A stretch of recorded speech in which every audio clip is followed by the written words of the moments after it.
Hello student, welcome to my new video. आज का video class 11th के स्टूडेंटों के लिए बहुत ही ज़्यादा इंपॉर्टेंट है, क्योंकि आज के इस वीडियो में हम पढ़ने वाले हैं क्लास 11th केमिस्ट्री का 7th चैप्टर जो है ऊष्मागतिकीय प्रक्रम। और आज के इस वीडियो में हम इस चैप्टर का अंतिम मोस्ट इंपॉर्टेंट टॉपिक पर स्टडी करेंगे जो है हेंस का नियम। तो हेंस का क्या नियम होता है, या इसे हम हेस का नियम भी कहते हैं। तो हेस का क्या नियम होता है आज के इस वीडियो में डिटेल में एक्सप्लेन करेंगे। मैं यही कहूँगा, यदि आप रट कर नहीं बल्कि समझ कर याद करना चाहते हैं, वीडियो को अंत तक बने रहें, आसानी तरीके से आपको समझ में आएंगे। तो चलिए जी स्टार्ट करते हैं, समझने का प्रयास करते हैं। तो हमें पढ़ना क्या है, हमें पढ़ना है हेस का नियम। तो देख लेते हैं जी। तो हेस का नियम क्या होता है, यहाँ पे हमने लिखा हुआ है, तो सिंपल सा आपको समझ में आ जाएगा, ज़्यादा हार्ड नहीं है जी। देखिए, कहा जाएगा कि हेस के नियम के अनुसार चाहे कोई रासायनिक अभिक्रिया एक पद में संपन्न होती है या कई पदों में, उसमें कुल एंथैल्पी परिवर्तन हमेशा समान होता है। ये हमारा क्या है, हेस का नियम है। नहीं समझ में आया, कोई दिक्कत वाली बात नहीं है, समझ में आएगा जी आपको। देखिए कैसे, देखिए हेस के नियम में हमें क्या बात बताया गया।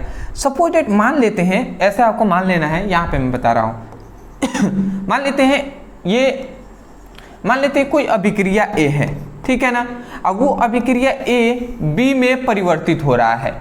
कोई अभिक्रिया जो ए है वो बी में परिवर्तित हो रहा है, बदल रहा है, ठीक है। तो ए से बी बनने के लिए, ठीक है, मान लेते ए क्या है, अभिकारक है, वो उत्पाद में बदल रहा है अभिक्रिया के दौरान, ठीक है ना। बात आप समझ रहे हैं ना। मान लेते हैं कोई भी क्या है, अभिक्रिया है, ठीक है, या आप सिंपल वे में समझिए, ये रासायनिक अभिक्रिया आप समझिएगा, रासायनिक अभिक्रिया ही है, पर सिंपल सा हम बात बता रहे हैं। मान लेते हैं ये ए एक बिंदु है, मान लेते हैं ये आपका घर है और ये आपका स्कूल है।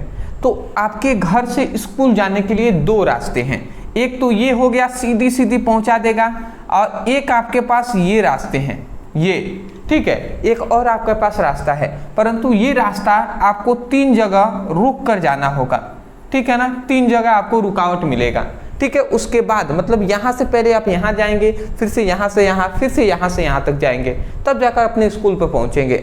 और ये जो रास्ता, ये जो आपको दिखाई दे रहा है, इस रास्ते से सीधा आप एक जगह से यहाँ तक चले जाएंगे।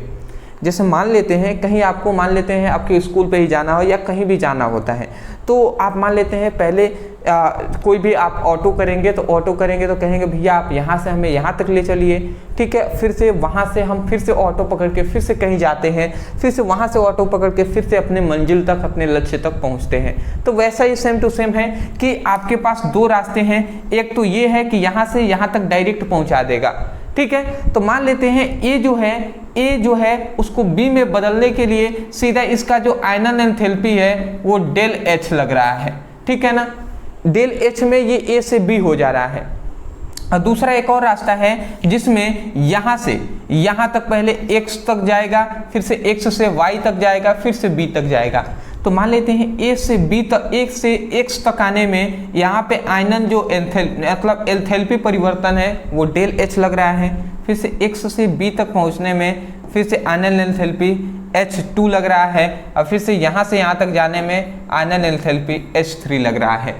तो यहाँ पे हमें ये बात बताया गया कि हेंस के नियम के अनुसार चाहे कोई रासायनिक अभिक्रिया एक पद में संपन्न होती है या कई पदों में, यहाँ तक समझिएगा, कह रहा है कि चाहे कोई रासायनिक अभिक्रिया एक पद में, डायरेक्ट एक पद में संपन्न हो जाए या कई पदों में संपन्न हो, जैसे यहाँ से यहाँ तक आए, फिर से यहाँ से यहाँ तक, फिर से यहाँ से यहाँ तक, तो चाहे तो वो एक पद में संपन्न हो, चाहे वो कई पदों में संपन्न हो, परंतु उसमें कुल एंथैल्पी परिवर्तन हमेशा समान रहता है। कुल एंथैल्पी परिवर्तन, तो कुल एंथैल्पी परिवर्तन क्या है, डेल एच ही है ना। कुल एंथैल्पी परिवर्तन डेल एच है, तो कुल एंथैल्पी परिवर्तन हमेशा समान रहेगा, ठीक है। मतलब यहाँ से यहाँ तक जो जाएंगे कुल एंथैल्पी परिवर्तन डेल एच है, ठीक है ना। तो ये तीनों का यहाँ पे अगर हम देख रहे हैं तो इसका एंथैल्पी परिवर्तन क्या है, डेल H1 है, फिर से डेल H2, यहाँ से यहाँ तक गए, फिर से यहाँ से यहाँ तक डेल H3, ठीक है। तो ये हो गया। तो यहाँ पे यही बात कह रहा है कि कुल एंथैल्पी परिवर्तन हमेशा इक्वल होगा। जैसे यहाँ से सिंपल सी समझिएगा, ए से बी तक जाने में आपको मान लेते हैं कि 100 रुपये लग रहे हैं, ठीक है ना, या मैं ऐसे मान लेता हूँ कि आपको 90 रुपये लग रहे हैं, ठीक है। तो यहाँ पे ये कह रहा है कि ये जो कुल रुपए जो है ना वो इन तीनों के, अगर यहाँ से यहाँ तक जाएंगे, फिर से यहाँ से यहाँ से, फिर से यहाँ से यहाँ तक जाते हैं, फिर भी आपको 90 रुपये ही लगेंगे। जैसे यहाँ से यहाँ तक गए तो 30 रुपये लगा, फिर से यहाँ से यहाँ तक गए तो 30 रुपये लगा, फिर से यहाँ से यहाँ तक गए तो 30 रुपये। तीनों को हम जोड़ देंगे तो एंथैल्पी परिवर्तन जो डेल एक्स एच है वो इनके भी तो योग के बराबर होगा ना, 30 या 90 हो जाएगा। बात समझ रहे हैं ना। तो वही बात यहाँ पे कहा गया कि हेंस के नियम के अनुसार चाहे कोई रासायनिक अभिक्रिया एक पद में संपन्न हो या कई पदों में संपन्न हो, उसमें एंथैल्पी, उसमें कुल एंथैल्पी परिवर्तन हमेशा समान रहता है, इक्वल रहता है, समान रहता है, इक्वल रहता है। बात आप समझ गए ना। तो ये आपका नियम है जी। अब हम इसको उदाहरण से आपको समझाने का प्रयास हम करते हैं जी। चलिए जैसे उदाहरण से मैं आपको समझाता हूँ। जैसे एक उदाहरण हम ले लेते हैं, जैसे मान लेते हैं कार्बन है और ये ऑक्सीजन से O2 से क्रिया कर लिया, तो कार्बन से ऑक्सीजन क्रिया करता है तो कार्बन डाइऑक्साइड बनाता है, ठीक है, CO2 का निर्माण करता है। परंतु यहाँ पे जो ऊर्जा परिवर्तन है, मतलब एंथैल्पी जो परिवर्तन है वो 393.5, ठीक है ना। यहाँ पे ऊर्जा परिवर्तन है वो -393.5 किलो जूल होता है। क्या होता है जी? एंथैल्पी परिवर्तन डेल एच का मान। मतलब यहाँ पे आप समझिएगा, ये जो ए है, ए जो कार्बन ऑक्सीजन, ठीक है ना, यहाँ पे कहना है कोई रासायनिक अभिक्रिया एक पद में संपन्न होती है। कार्बन और ऑक्सीजन ये दोनों आपस में मिले और एक पद में ही संपन्न हो गया, कार्बन डाइऑक्साइड बन गया। तो यहाँ पे जो हमारा ऊर्जा कुल एंथैल्पी परिवर्तन है उसका मान हमारा इतना आ गया। परंतु बाद में हम इसी को अगर मान लेते हैं कार्बन डाइऑक्साइड बनाना है तो एक और हमारे पास विधि है, वो क्या है कि कार्बन को लेंगे और इसको हाफ O2 से पहले क्रिया करेंगे। तो हाफ O2 से क्रिया करते हैं, हाफ O2 का मतलब एक ही ना ऑक्सीजन है जी। तो कार्बन और ऑक्सीजन एक जुड़ जाएंगे तो CO का पहले निर्माण होगा, ठीक है, CO का निर्माण होगा। और इसमें जो आपका एंथैल्पी परिवर्तन होता है वो 110 पॉइंट, इसमें जो एंथैल्पी परिवर्तन होगा, एंथैल्पी परिवर्तन होगा वो क्या हो जाएगा, -110.5 किलो जूल होगा, ठीक है ना। इस बात को याद रखेंगे, ठीक है जी। अब फिर से पहले हमने कार्बन को हाफ O2 से क्रिया कराया तो CO बना, जिसका एंथैल्पी परिवर्तन मान लेते इतना हुआ है। अब फिर से इसी को अब क्या करेंगे, हमें कार्बन डाइऑक्साइड बनाना है तो CO को लेंगे और फिर से हाफ O2 से क्रिया करेंगे, तब जाकर ये एक और O इसमें जुड़ेगा तो CO2 बनेगा जी। CO2 मतलब कार्बन डाइऑक्साइड बन गया जी, बन गया ना। तो इसमें याद रखेंगे 282.9, ठीक है ना 282.9, ठीक है, किलो जूल कार्य होता है, ठीक है, डेल H2, ठीक है। तो यहाँ पे जो एंथैल्पी परिवर्तन होता है वो इतना होता है, ठीक है। तो ये बात आप याद रखेंगे जी। तो यहाँ पे ये बात कहा गया कि इसका मतलब एंथैल्पी मान लेते हैं कार्बन को ऑक्सीजन में क्रिया करते हैं, CO बनता है तो एंथैल्पी परिवर्तन इतना होता है। फिर से इस CO को लेकर कार्बन जो O2 से क्रिया कराते हैं हाफ O2 से तो कार्बन डाइऑक्साइड बनता है। तो ये देखिए, ये एक पद में ही कार्बन डाइऑक्साइड बन गया था, परंतु कार्बन डाइऑक्साइड बनाने के लिए हमें 2 पद लगे।